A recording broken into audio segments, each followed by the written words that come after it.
Okay, once again, we're up here at Goacher Street Legends in Wathena, Kansas. Guys, I've got my Chevy 2.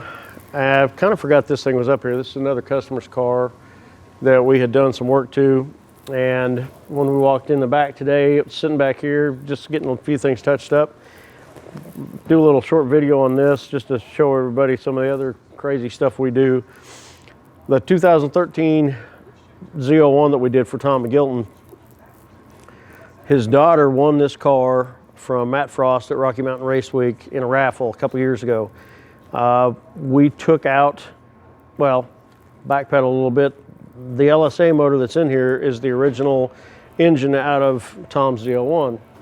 It had 36 miles on it when we took the original car apart. So fast forward, she won this thing, had a small block in it with, I think, a turbo 400 in it, or turbo 350 in it. Anyhow, she wanted to upgrade this thing. Tom says, hey, let's just put the LSA in here. We'll put a turbo 400 behind it. So this is the LSA motor out of Tom's car that originally had 36 miles on it.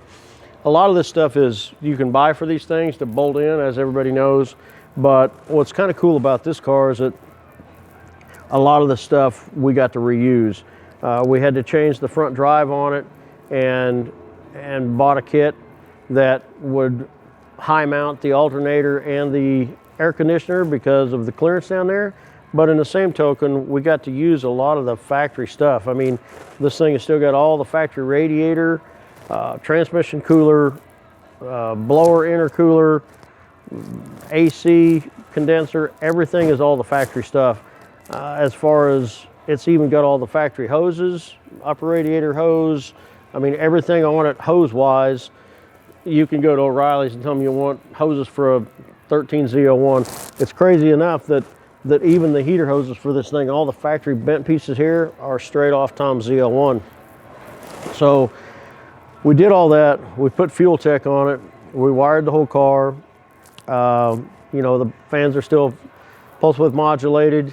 We went as far as to even use the factory overflow for this thing. Reconfigured it a little bit, but the factory radiator overflow is still used. The factory manifolds, all that worked out great. We put a cage in it.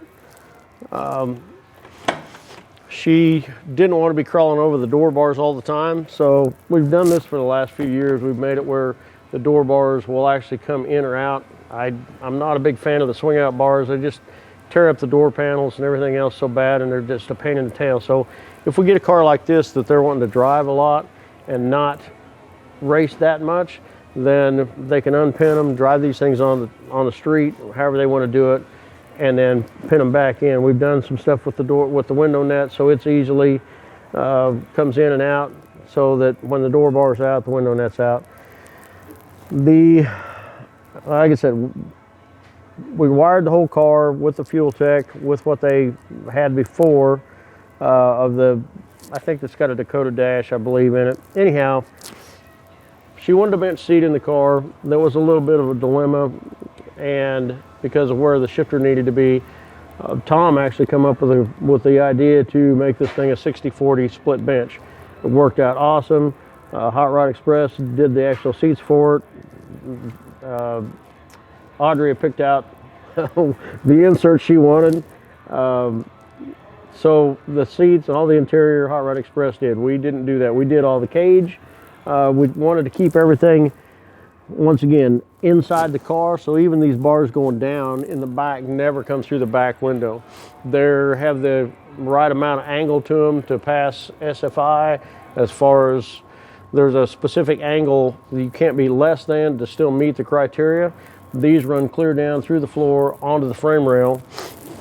While we were at it, these El Caminos had a smuggler compartment in them basically, but they were all screwed down, so you couldn't really access them. You had to unscrew things to take them out. So we hinged this, made it quick releases so you could snap it down. It hinges.